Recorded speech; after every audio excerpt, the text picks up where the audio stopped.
Exactly 2 minutes to the top of the hour, and you're right in time for the day's reports as we mark the 62nd Madaraka Day celebrations. Tonight we bring you stories of self-governance, resilience, and the journey of a nation charting its own destiny.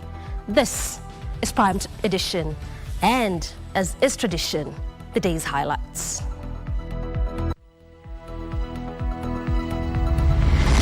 Hatuna wasiwasi, hatuna midomo mingi, tunachapa kazi. Ile kazi bila break ndio tunachapa. Delivering the promise. President Ruto defends his scorecard as he leads the country in celebrating the 62nd Madaraka Day in Homa Bay.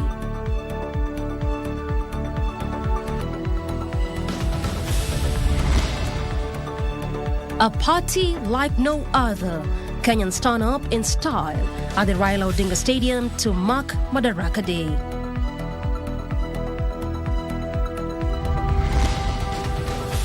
And what is in a name? We tell you how Homa Bay town has transformed over the years and lived up to its billing to stage a historic national celebration.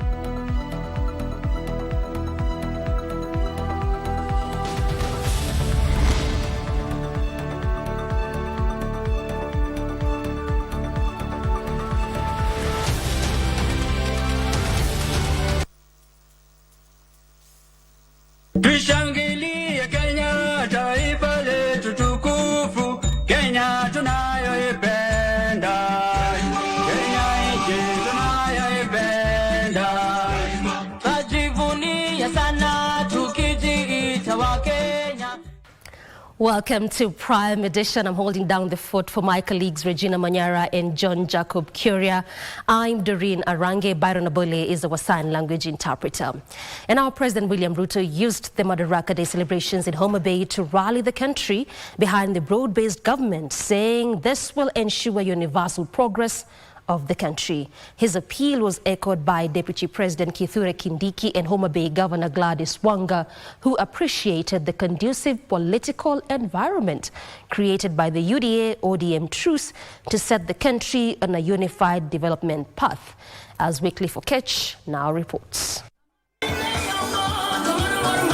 Coming a few months after the initiation of the broad-based government sired from UDA-ODM pact, the Madaraka Day national celebrations in Homa Bay, an erstwhile opposition stronghold, some tinge of political statements were in order. I thank you, Mr. President, and Your Excellency Baba, for coming together to ensure that no Kenyan is left behind through this broad-based arrangement.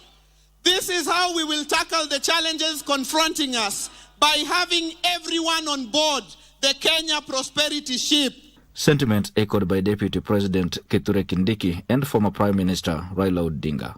We are also creating a more inclusive Kenya. People should be united without any discrimination on the basis of gender, on the basis of tribe, on the basis of religion, and of the basis of culture. This is what our founding fathers wanted.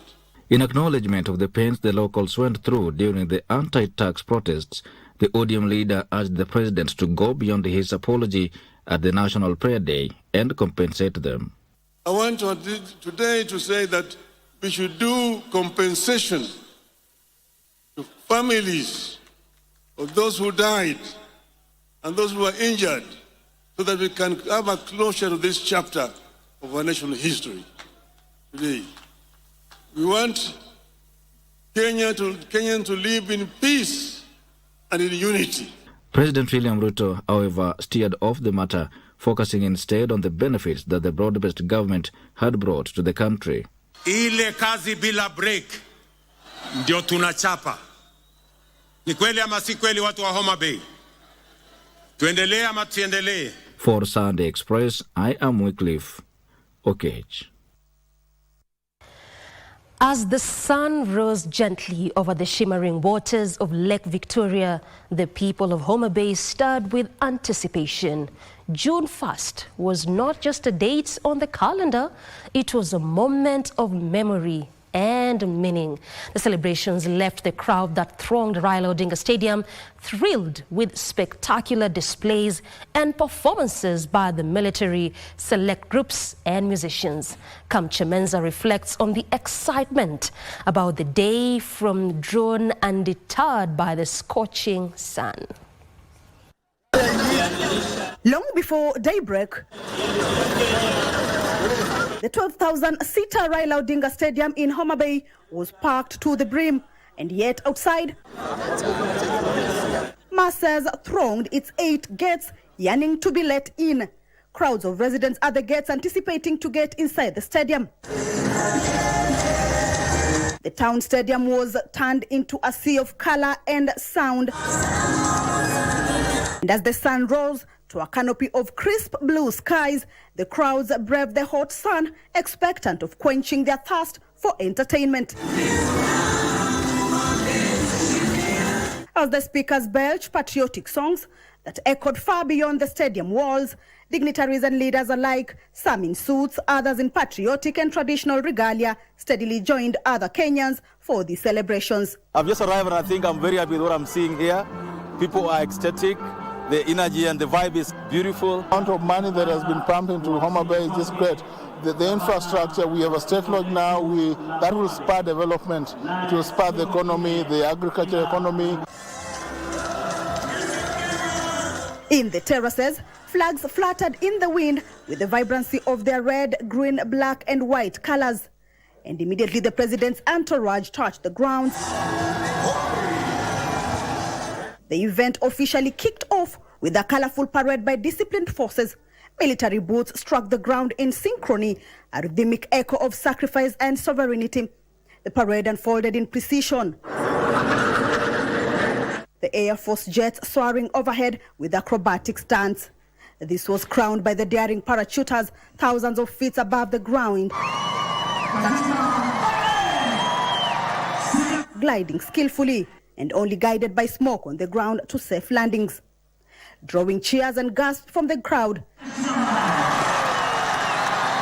It was not just a show of brevity but a flight of pride, perhaps indicating that the nation was not only standing, it was soaring.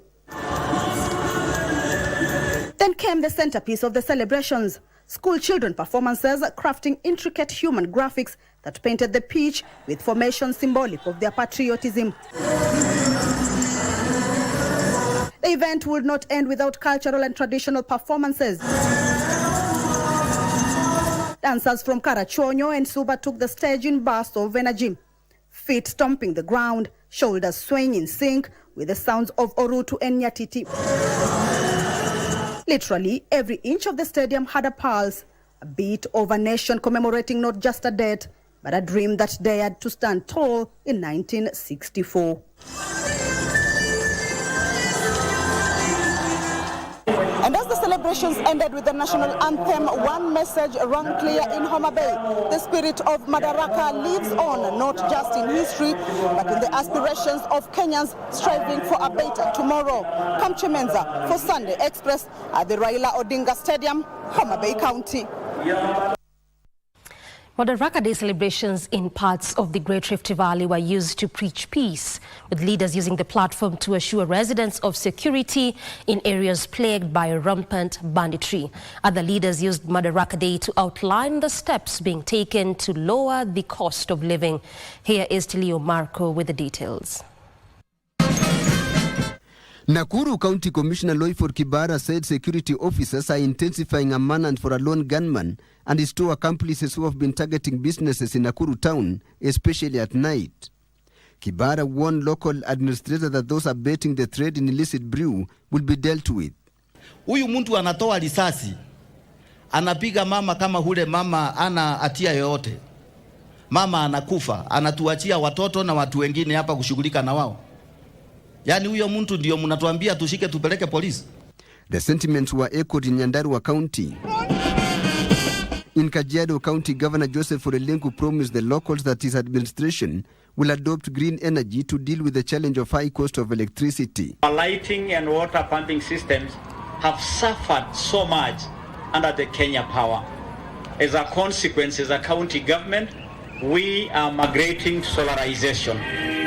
In West Pokot County, residents were assured that those funding banditry are being dealt with and that 2 Kenya Police Reservists and 1 chief have been indicted over the retrogressive practice. Mambo ya mining, tuongee mambo ya kaunti yetu, mimi niko tayari kama gavana wenu. Bora tusifanye mambo ile ya kujipatia sifa peke yake. We are going to ensure the safety and security of wananchi katika West Pokot County. In Bomet County, the area acting county commissioner Leonard Mgute urged the locals downstream to be cautious during this rainy season to avoid disaster that may result from flooding. Wale ambao wanaishi karibu na hizo nyanda za chini ambapo mito labda inafurika sana, wajaribu kuchukua tahadhari ili tuondokee maafa ambayo yanatukuta. Let us embrace the principle of the blue economy in our daily lives, whether through responsible fishing, conserving our waters, taking care of whatever resource that God has given to us. Tilio Marco for Sunday Express. And our leaders in Mandera used Madaraka Day celebrations to urge residents to rise above political and ethnic divisions to build a stronger and more united Mandera and, by extension, a cohesive nation.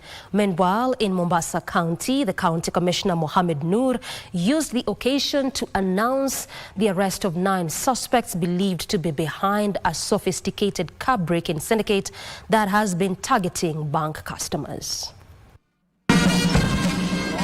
Mombasa County Commissioner Mohammed Noor led the Madaraka Day celebrations and announced a significant breakthrough in the fight against organized crime. He said 9 suspects arrested in Mtwapa are said to have used sophisticated gadgets to break into cars and steal large sums of money. Vijana tumeweza kuwashika wengi. Wale walikuwa naiba pesa ya watu kwa magari walishikiwa Mtwapa, gari 8 imeshikwa. Hata pesa cash imepatikana, na hao ni wale walikuwa wanavunja magari ya watu. Ukipaka gari nje, ukirudi, hata wako na special machine kama gari kubwa kubwa, kama uko na V8 80 iko kitu wanafunga naye lock. In Mandera County, residents turned out in large numbers to celebrate Madaraka Day with messages of peace and unity taking center stage. County Commissioner Henry Ochako commended the community for its resilience and cooperation. He, however, issued a stern warning to individuals using misleading video clips to disrupt the peace in the region. Wale ambao wako nje ya hapa Mandera tumeanza kuwasaka. Wale mko Mandera hii, tafadhali kisalimize kwa haraka kwenda kwa police station kama unajua wewe umekuwa ukieneza maneno ya kutisha chama moja dhidi ya chama nyingine. And in Makueni County, Governor Mtula Kilonzo Jr. used the celebrations in Mukuyuni Kaiti constituency to decry what he described as a systematic effort to cripple devolution. The functions of county government, some of them have been taken away from us. National government has routinely suppressed funds to counties, and some functions are still not funded. As a result, ladies and gentlemen, devolution is facing serious challenges. He revealed that the county's budget had been slashed by 38 billion shillings, a move he warned would undermine essential services at the grassroots. Jacqueline Masharia for Sunday Express. Kakamega County Governor Fernandes Baraza is calling on residents to enroll in the Social Health Authority program to gain better access to healthcare services. The appeal was made during Madaraka Day celebrations. Meanwhile, in Busia County, leaders expressed concern over the growing misuse of social media among the youth. Here is a roundup of Madaraka Day celebrations from across Western Kenya and Nyanza regions. During this year's Madaraka Day celebrations held at Malava Primary School grounds in Kakamega County, Governor Fernandes Barasa emphasized the importance of enrolling in the Social Health Authority program. Ukienda kwa hospitali ya level 2 na level 3, yani dispensary na health center, matibabu pale ni bure. Meanwhile, in Busia County, the issue of irresponsible social media use among the youth took center stage during Madaraka Day events held at the Namboboto Secondary School in Funyula constituency, attended by Busia Governor Paulo Tuoma, Ambassador Babu Namwamba, and County Commissioner Mwachaunga Chaunga. The new economy is to explore the new frontiers that have never been conquered before. And I'm really, really happy that we are celebrating under the theme of blue economy and the maritime space. Administration, police, Elsewhere in Kisii County, Governor Simba Arati decried a stalled cancer center project which President William Ruto had directed the contractor to fast-track or risk replacement. Tafadhali aambiwe kama hawezi apeane hiyo kazi itengeneze. Hiyo tunaomba.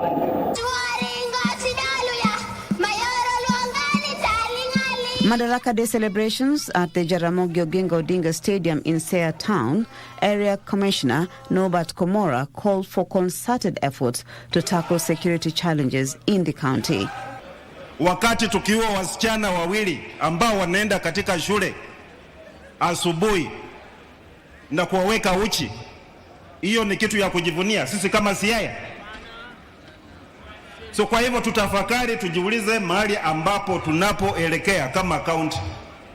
Lazima sharti tuangalie mambo ya usalama wetu kama county. And Kisumu County Commissioner Benson Lepalmorijo has raised concern over the resurgence of criminal gangs in the area. So tunajua kuna gangs wengine wanajaribu kurecruit. Wakati tule wakasa kidogo wakapotea. Lakini inafika tena mahali wanataka kurudi. Tunaomba wananchi na maafisa wetu wa marsho ili so that those gangs do not re-emerge again. Criminals terrorizing locals in Kuria East Sub-County, Migori County, have been put on notice to surrender all illegal firearms in their possession or face the long arm of the government. Kwa hivyo tutreat mwizi kama mwizi. Na huyo mwizi tumchukulia hatua kama nani? Kama mwizi. Mariambo reporting for Sunday Express. And that story by Marie Yambo takes us on our first break. We recoil with plenty more, including an explainer of what this day is and what it means as we hark back to history. That and much more coming your way after this breather. Stay with us.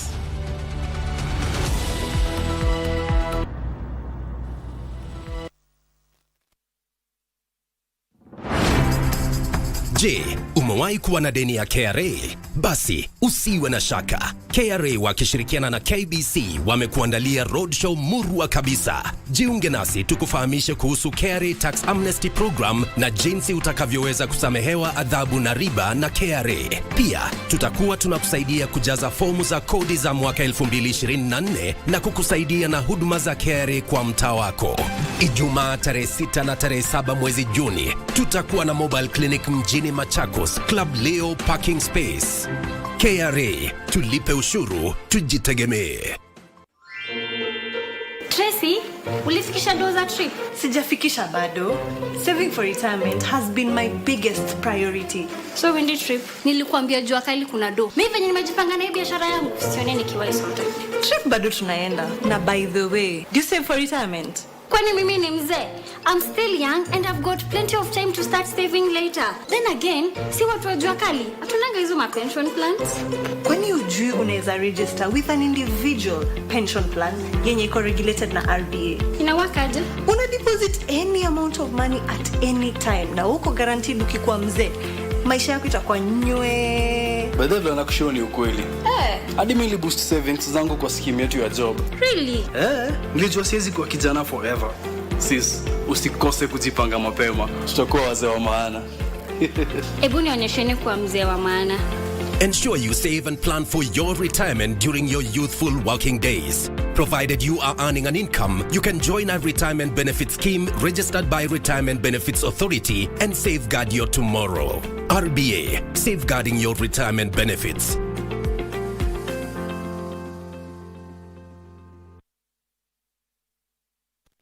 Tushangilie Kenya, taifa letu tukufu, Kenya tunayoipenda, Kenya nchi tunayoipenda. Tajivunia sana tukijiita wa Kenya, nchi yenye baraka. Welcome back. You're on Prime Edition. Let's continue to inform you. And the government is set to reintroduce Kazi Mtaani, albeit with a different name, the president has said. Beginning next week, President William Ruto said at least 110,000 youths will be enrolled in the program. Speaking as he led the country in this year's Madaraka Day celebrations in Homa Bay County, the president also used the occasion to enumerate his administration's successes in the last 3 years. Achola Simon with the details. Armed with a 45-minute riveting speech laden with milestones and successes realized in the last 3 years, President William Ruto was bullish on his administration fortunes going forward under the bottom-up economic transformation agenda. We must remain steadfast in our belief in Kenya's potential and in our ability to realize our dreams. The president touching on the success realized in the housing sector, education, agriculture, and the health sector. Roads are connecting communities. Electricity is reaching every village. Dignified homes are rising across counties. Farmers are feeding the nation. Millions now access quality healthcare without barriers. At least 11,000 housing units have been built in the last 3 years, making the 150 units annual target more realistic. Ladies and gentlemen, the affordable housing program stands as a powerful symbol of the socio-economic transformation underway across Kenya.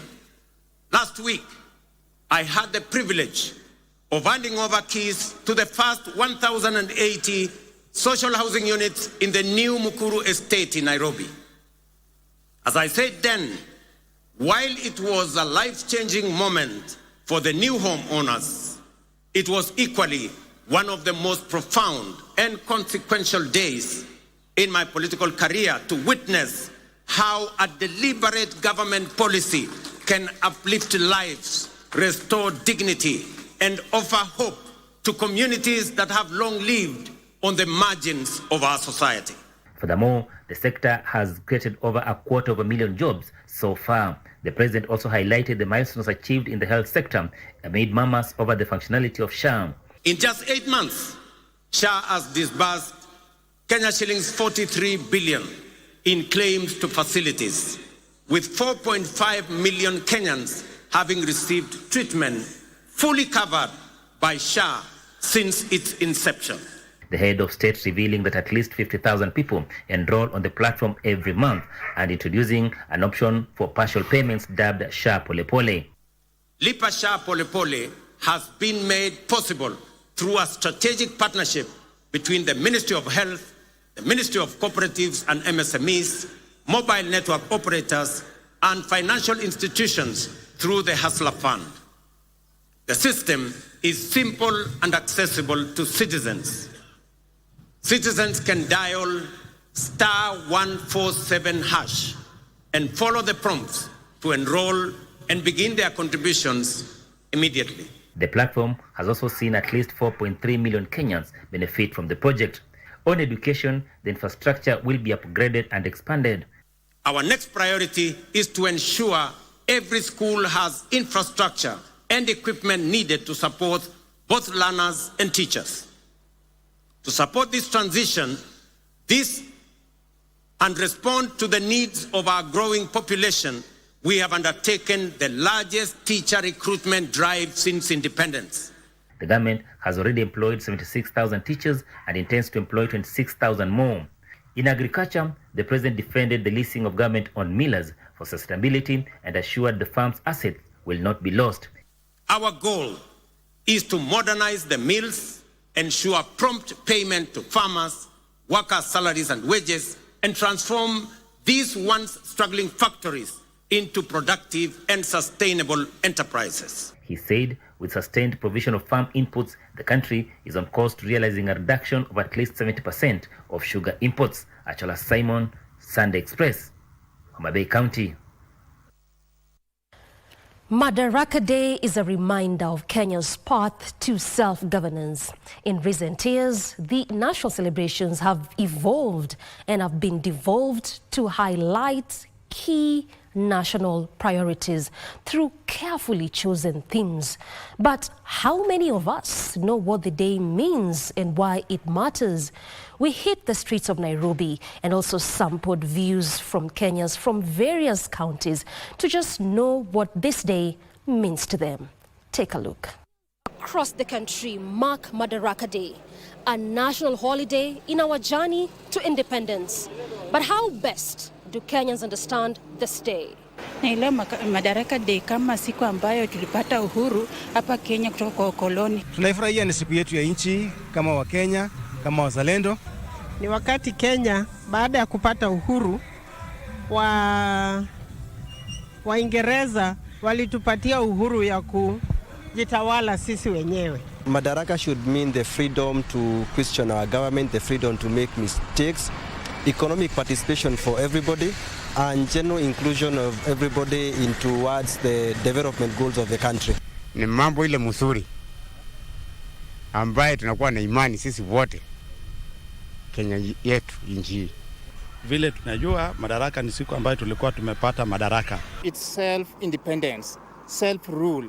So Africans are ruling Africans on their land. Ni siku Kenya ilipata uhuru. And kwa Homa Bay leo ni kama uhuru yetu. Because we have got many things which we have never got before. Madaraka Day is celebrated annually on June 1st. It marks that day in 1963 when Kenya attained internal self-rule from British colonial powers. Before this day, Kenya had been under British colonial rule since 1920.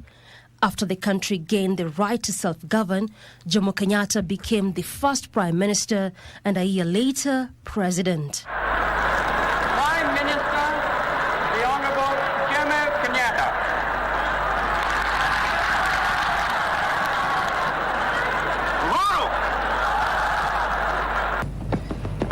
Madaraka Day is a reminder of the sacrifices made for freedom and the responsibility of leadership.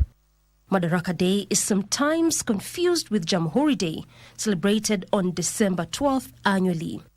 But these two mark very different milestones in Kenya's history.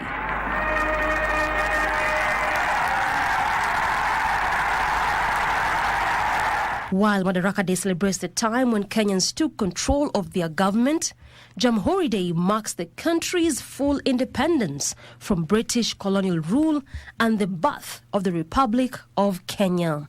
Kama najua yeye ni huru, atingisha kidole namna hiyo, nyang'ao waanguke. Madaraka Day national celebrations have always been held in the capital, Nairobi, but after the promulgation of the 2010 Constitution, the feat moved to the counties to allow for more inclusive celebrations. Furthermore, the national celebrations have adopted specific themes to highlight key areas of national development. The approach aligns with the current national priorities, fostering a sense of unity and purpose amongst the citizenry.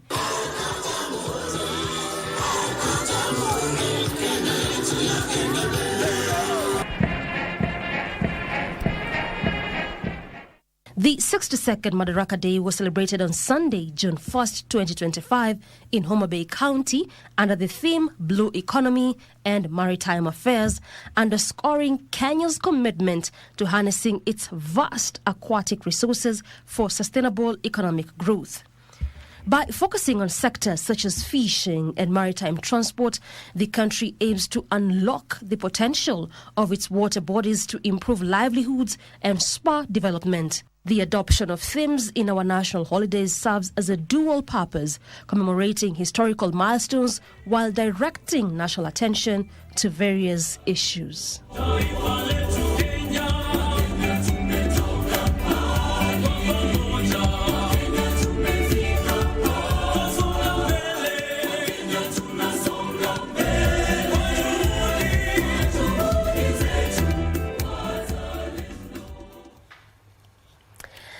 What began as a small fishing village for the ethnic Luo community due to its strategic location on the shores of Lake Victoria has over the time morphed into the present-day Homa Bay town, which serves as the headquarters of Homa Bay County, the host of this year's Madaraka Day celebrations. Locals have attributed its steady growth to the arrival of devolution. Our very own Wycliffe Okech engaged the locals as well as the leadership of the town, and here now is his report. The country's spotlight has been shining on Homa Bay for the entire week, with various leaders gracing the Blue Economy Summit ahead of today's Madaraka Day celebrations. Locals have hailed the opportunity to host the national holiday as an opportune moment to open up the county at large to the rest of the country. Homa Bay tuko juu sana. Hatuwezi sema tuko chini, lakini tuko juu. Hatujaiona vitu kama hizi, dual carriage pia iko hapa. Hatujaiona vitu kama hizi. So mimi naona kama ni city. Tuko karibu sana kupata hiyo city. Hiyo city town iko sawa. Tunatamani kuwe city sana. Hatujaona kitu kama hii sasa. Sasa tumefurahi sana. Tunamkaribisha Homa Bay, arudi tena. Hata tunaona amejenga huko State Lodge. Tumefurahi sana. Sasa tunaona watu wataandikwa huko, kuna wenye watafanya kazi huko. Tumefurahi na yeye sana. But even as the country converges in Homa Bay for the Madaraka Day feat, it is critical to walk down the memory lane and establish the genesis of Homa Bay town. Deriving its name from the nearby Homa Hills, Homa Bay town is documented to have started as a small fishing village which primarily served the ethnic Luo community owing to its proximity to Lake Victoria. The town grew steadily as a colonial administrative post during the British rule due to its strategic location by the lake, which made it a key center for fish trading, small-scale agriculture, and transport. The town then became the headquarters of South Nyanza district during the post-independence era, further stimulating its strategic growth both administratively and economically. Fast forward, the arrival of devolution designated the lakeside town as the capital of Homa Bay County. Locals say the devolution of resources has significantly contributed to Homa Bay's steady growth. This is visible in the expanded social amenities within the town, including a modern trading center for small-scale traders and an organized bus park. Huyu gavana wetu Gladys Wanga, yeye pia amejaribu sana. Juu kitambo tu kuwa na hizi vitu tulikuwa tunaona saa hizi. Amejaribu. Sasa tunafurahi na yeye sana. Kuna vitu vingi vimeongezeka ambaye hazikuwako wakati uliopita. Key to note is the 400 capacity multi-million Homa Bay modern fish market, which the local leadership and traders alike reckon has dignified the fishing community, aside from bringing about orderliness in the town. This is like a one-stop facility for the landing site, the fishermen and women and traders, both wholesalers and retailers, and those who consume. And already now, accessibility has been made to this place. We have different connector roads to this facility that were not there before. Hii maendeleo nayo tumefurahi naye. Si hata ukiona wamama wamefurahi, tena ni asanti kubwa. The traders that have secured spaces here are appreciative of the dignity that has been accorded to them through the establishment that is right beyond us here. And they now hope that this massive fish market will transform their lives for the better. The market's strategic proximity to the newly rehabilitated Homa Bay Pier is touted as a key stimulant to the growth of blue economy and maritime affairs, which promise a further growth of the lakeside town. Hii pier itatuletea vitu vingi. Kwa sababu hata vitu vyetu watu wa Uyoma, watu wa Karachuonyo wakiwa wanakuja hapa, tutakuwa na maendeleo zaidi ya hivi, kwa sababu hata samaki hapa ndio ilikuwa inauzwa, lakini ilikuwa ni shida sana kuleta hapa watu. Saa nyingine mtungi ile ambayo imebeba watu kutoka huko alikuwa anaweza kutumbukiza ndani ya maji mpaka watu wengine wanakufa. Sasa hiyo nilikuwa hasara, lakini kwa wakati huu ninaona itakuwa vizuri. Tunaona tutapata maendeleo sana kwa sababu hii paya sasa imekuwa kubwa, meli itakuja, tutapata wateja wengi. Road networks within the town are equally being expanded to match its rapidly growing urban status, which continues to attract investments in the housing sector, as demonstrated by the national government's affordable housing units, further improving the town's image. Sisi kama watu wa bodaboda tunaona lami kila mahali iko, tunaweza tembea, hakuna matope. Yaani Homa Bay inakaa kama city. Tumefurahi sana. Pikipiki zetu hazitakuwa zinaharibika ovyo ovyo kama ile ya kitambo, kwa sababu lami imechapa everywhere. Ujue mali kuna lami, kuna stima, pia ameweka ma street lights. The Governor's Park, the Arboretum, as well as the Raila Odinga Stadium are enough pointers to the town's promising future. For Channel 1, I am Wycliffe Cage and warmly receive my Madaraka Day wishes. A family in Aliles village, Busia County, is appealing to well-wishers to help them raise 2 million shillings needed to enable their kin to undergo a kidney transplant. Erickson Paul's kidney have failed and are preventing him from fending for himself and his family. His family says it cannot afford the medical bill. When Erickson Paul left home for this city, he had big dreams. He had hoped to find a job and change fortunes back home. But in January this year, the dream suffered a huge setback. He was taken ill and the doctor told him that his kidneys were failing and he needed treatment and a replacement. Inanistrain sana.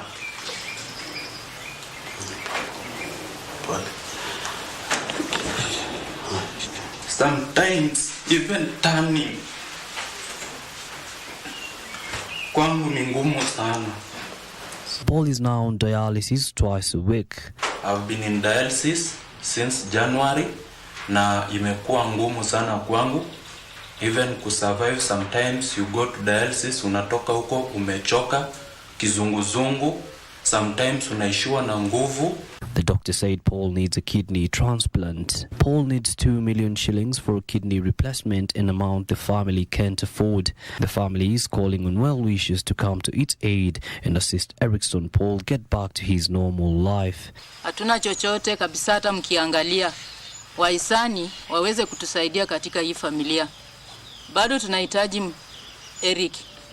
Mtusaidie kwa hakika. Na hii boma sisi hatuna mbele wala nyuma, hatuna chochote. You can channel your contribution to pay bill number 4145403, account name, your name.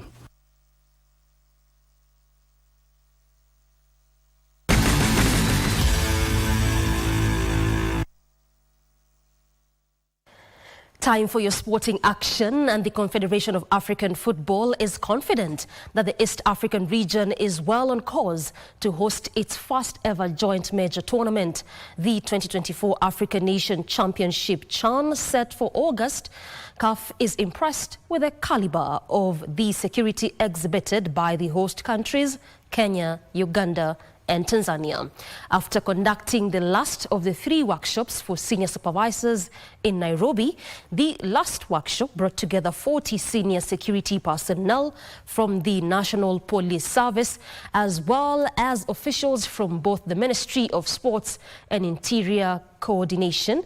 The 2-day workshop in Nairobi culminated in a practical session at the Nyayo National Stadium, where the personnel were taken through various crowd control measures, including managing entry of spectators and managing ticket verification points. Architecture is not just limited to what happens in the stadium. We're also interested in making sure that everything is ready in terms of the larger society, the entire city, the entire country, because again, during the period of the major tournament, anything that happens becomes on headline news, just as you know. So we want to be sure that we align in all these areas. Nairobi United will face Gor Mahia in the final of the Mozart Bet Cup after defeating Mara Sugar Mara, that is 3-1, in the semi-final played Sunday at Dandora Stadium. After a first half stalemate, Nairobi United broke the deadlock in the 55th minute through substitute Michael Karamo's header. Their lead, however, lasted for 3 minutes after Mara levelled the scores through Lamek Omondi. The two sides were inseparable after 90 minutes, and penalties were taken to decide the winner. John Otieno, Brian Ogutu and Rogers Agal successfully converted their penalties for Nairobi United, while Mara Sugar's Harun Thomas, Eric Juma and Robert Obaga missed their kicks. Nairobi United, who have earned promotions for next season's FKF Premier League, will now face 11-time winners Gor Mahia in the final, where the winner will go on to represent the country in the next season's CAF Confederations Cup matches. Angal kule kwenye pembe kule ambako mabua yanawekwa ya ndege. Obaga rakosa. Rogers Obaga.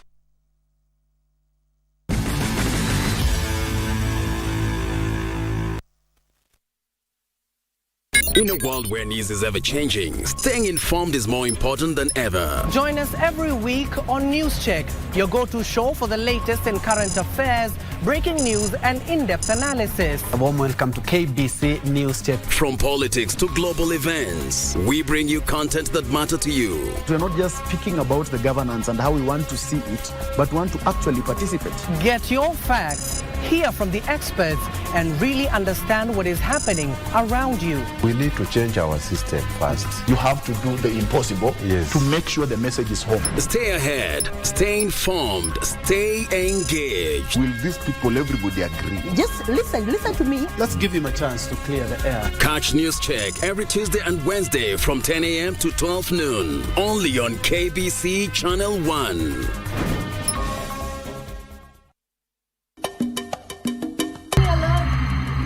What?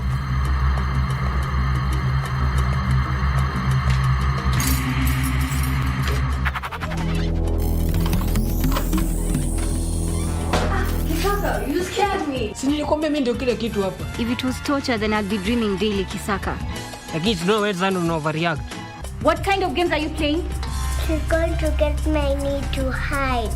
Listen, this is not your home, so you need to behave.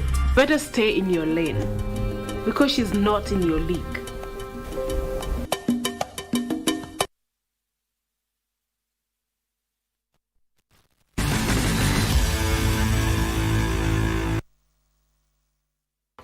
Welcome back. Hakim Mutungi and Malaika Kasio emerged the overall winners of the Kasuku Junior competition played at the Royal Nairobi Golf Club. The one-day tournament featured players aged between 6 and 21 years. Playing off handicap 17, Hakim Mutungi carded 86 gross to be declared the overall boys winner of the Kasuku Junior competition. Handicap 21, Malika Kasio had a round of 88 gross to emerge the overall girls winner. Victor Rapando had a score of 77 net to win the 19 to 21 years division. Handicap 43, Jason Nyachie won the 14 to 18 years boys category on 71 net, while Bella Kane carried 70 net to win the girls competition. Jeremiah Maina and Lal Mwangale won the boys and girls 13-year-old category, with Caleb Kebadi and Letitia Mwangale winning the 7 to 10 years division. Event sponsor Elisha Kasuku called for more support to develop junior golf in the country. Now we are starting to move. From here, we are going to go to Kisumu, and then later on, Nakuru, where I was born, to see if I can definitely give back to the society. I started athletics in Nakuru, and I golf in Nakuru as a caddy. Is probably getting more girls to start playing as well, because I feel like it's great exposure, especially with meeting new friends and people your age. It's definitely a great exposure, so that's probably what I would try to do. So we're very intentional about, about our junior golf and our junior golfers, and we are going to do what we need to do to ensure that our junior golf, develops in this club for sure. For Sunday Express, I am Daniel Wahome.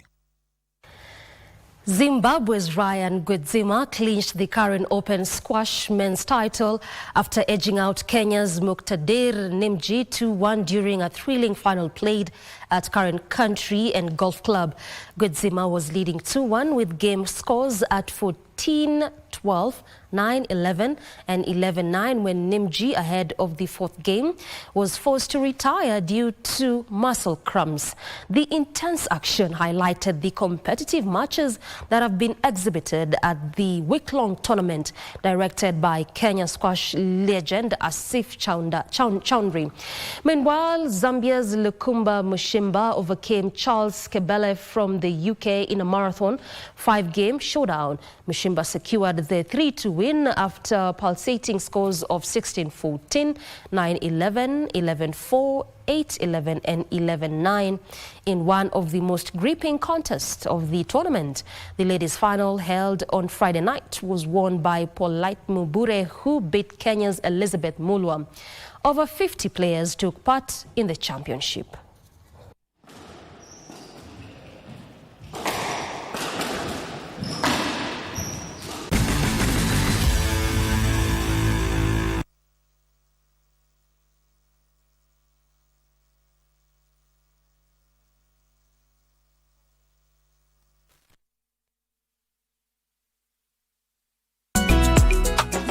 Nataka kuja kusherehekea na nyinyi siku ya Madaraka. Maji la miambulu. Kuja huku.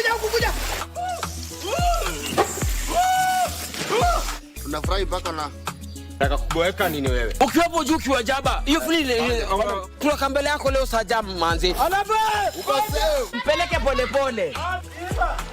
Wewe. Kitu kiko hapo. Bwana, nimesema toa akili ndogo hapo ndani. Wenyewe walisema Kenyatta kwa matata akili. Iko mtu amesahau kwenda Matare, amekuja station.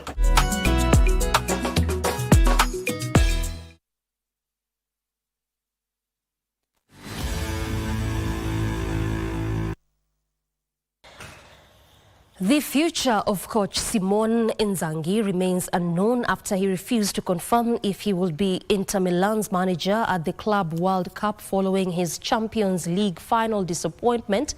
The 5-0 loss to PSG was the second Champions League final loss for Inter Milan in 3 seasons after losing to Manchester City in the 2023 final.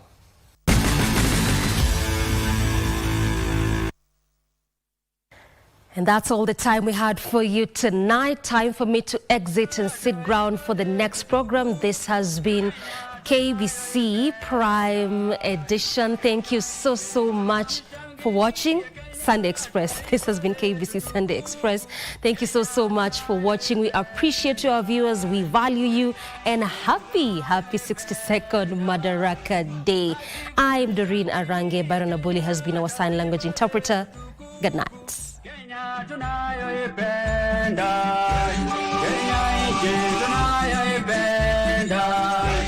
Tajivunia sana tukijiita wa Kenya, nchi yenye baraka.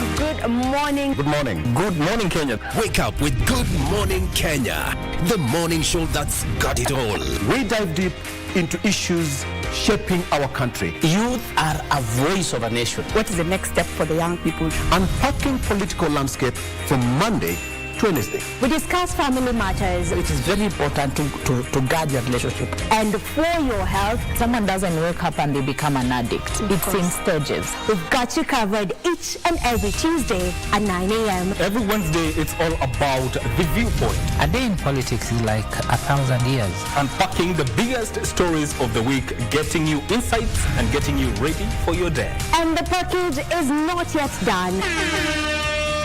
I get to fix your Thursday with some entertainment. Entertainment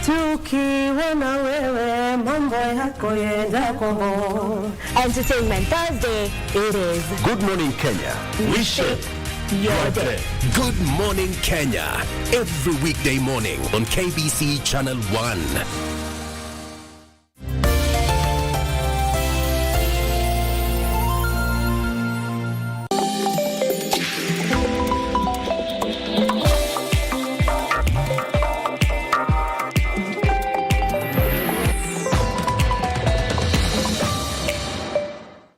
Nairobi offers a diverse array of classic street foods, tantalizing taste buds with mouth-watering bites like nyama choma and ugali, mukimo, and deliciously spiced mutura.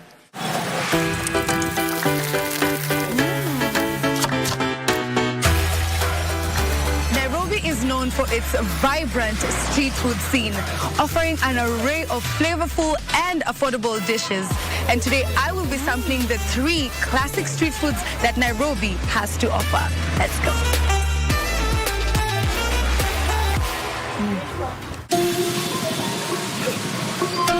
My first stop is the Pelican Village, a lively food court in Nairobi known for its affordable street foods.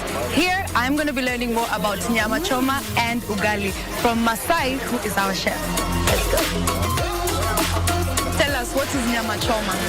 Nyama choma is equivalent to a slaughtered goat or cow.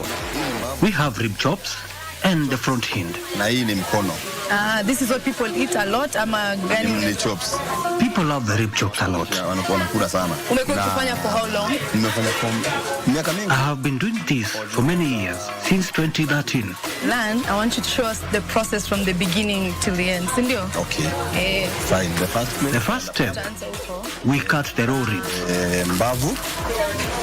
So Masai has just cut for us some raw meat, specifically the front leg of a goat, and that is what we're going to marinate and then throw on to our grill. From here we marinate the meat, right? Yeah, and from here we marinate. We then marinate with salty water. After that, we put it in the grill.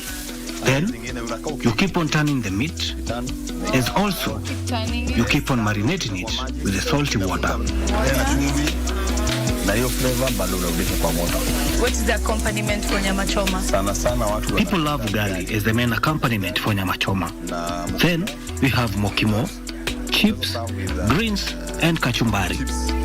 Kachumbari and greens. So how long will this take? After that, 5 to 40 minutes. So 35-40 minutes and we'll be back here to see how it looks. The meat is ready. The nyama choma is so juicy. That was so delicious, but my journey has only just begun.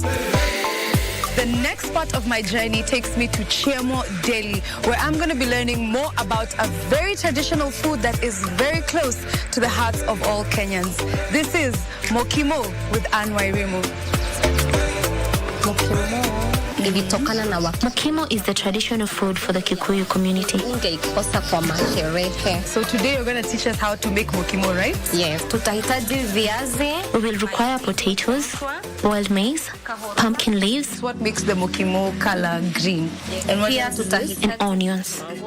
As our onions continue to cook, we will put our boiled maize here with the cooked potatoes. For 5 minutes, as long as the potato is completely mashed. We are now done with mashing the maize. So now we're blending the kahorora, and if you're looking for an alternative, you could use pumpkin leaves to create that green color. We are now putting the kahorora into our mokimo. It adds color and the taste. of our mokimo. Could you tell me where you learned how to make this mokimo?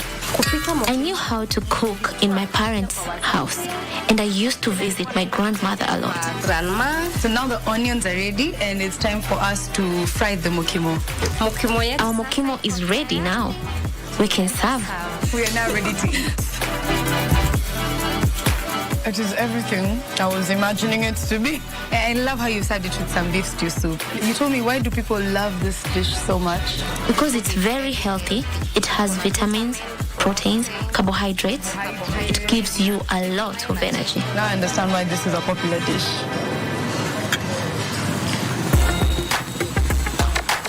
Finally, I am now on the lovely streets of Nairobi hunting for the best mutura in town. So we are right outside a local club in Nairobi. Why is this such a popular snack at night? Mutura is known as the African sausage. We use it as a bite when you order food and you're awaiting the main dish.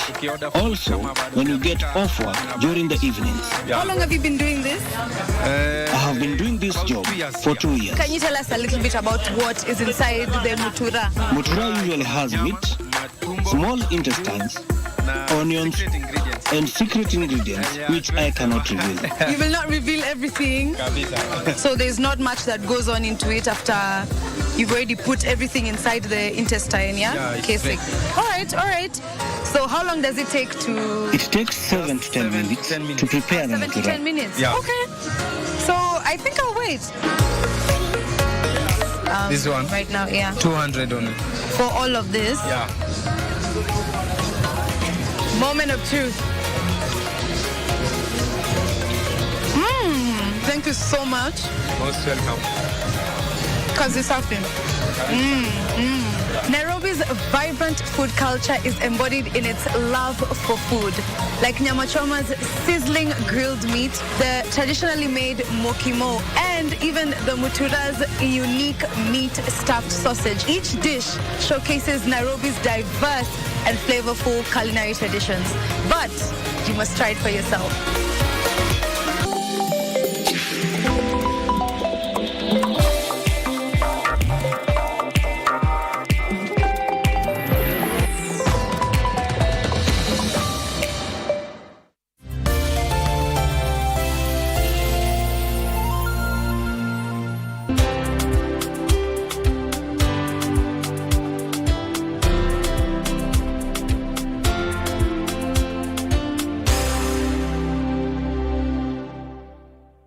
Are you a talented artist? Or are you passionate about a topic you want to discuss? But money can be very hard to find for an upcoming artist. Don't worry, Studio Mashinani has got your back. Sign up on ajira.co.ke to book a session with your music and video producers across the country. Work on your music, jingles, spoken words, and even podcasts to realize your dream. All for free. Studio Mashinani, Radani Talent.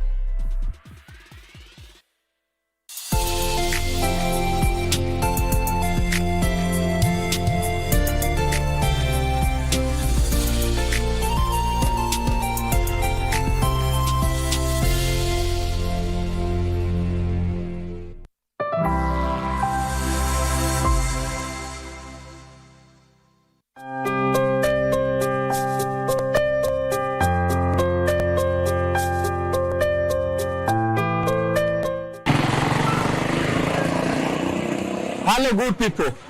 Leo niko Githurai 45 hapa ni nyumbani, Ruiru constituency, na nimekuja kusaidia Mr. Felix. Aliniita, nikasema lazima nikuje mtaani, and I'm happy to kutembelea mtu wa home. Although you're not from the same community, wanasemaga service to humanity is service to God. Tuko Kiambu County, Ruiru constituency. Felix anaishi hapa Githurai 45. He's around 30 years. Alipata tumor a year ago na amekosa pesa ya hospitali. Akanitumia picha, nikasema lazima nikuje nyumbani, nimuone, tumsikize, tuone vile tunamsaidia. Tunasemaga that service to humanity is service to God. But for now, tuende kwake tumsikize zaidi. Come with me.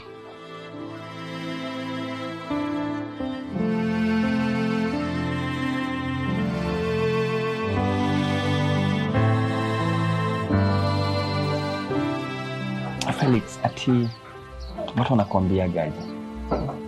Hapo watu wanasemanga ati imerogwa. Kuna wengine wanasema imerogwa, kuna wengine wanasema nimepigiwa mali nimeenda kuipa, ati mimi ni mwizi. Wanasema ulipigwa ama ulirogwa? Ati wanasema ulipigwa ama ulirogwa? Ati kuna wenye wanasema ati walirogwa. Kuna wenye wanasema ati hiyo ni ngumi, mtu alininyima ngumi kama nilibia simu. Sasa hiyo kitu inaniumanga roho sana. Pole sana. Unasema mama mwingine anasema ati ni magoko umekula. Kuna wengine wanasema hivyo ati hiyo ndio nilikuwa nimeweka mguka kwa mdomo. Haya wengine wanasemanga ati hiyo ni ndovu nimeweka kwa mdomo. Ndovu ni nini? Hiyo dawa yenye hao watu wanawekanga kwa mdomo. Ukagonjeka sasa. Na kuna wenye wanasema ati mimi ni mwizi, juu ukikutana na mtu unaona anaficha simu yake na mimi iba kitu ya mtu.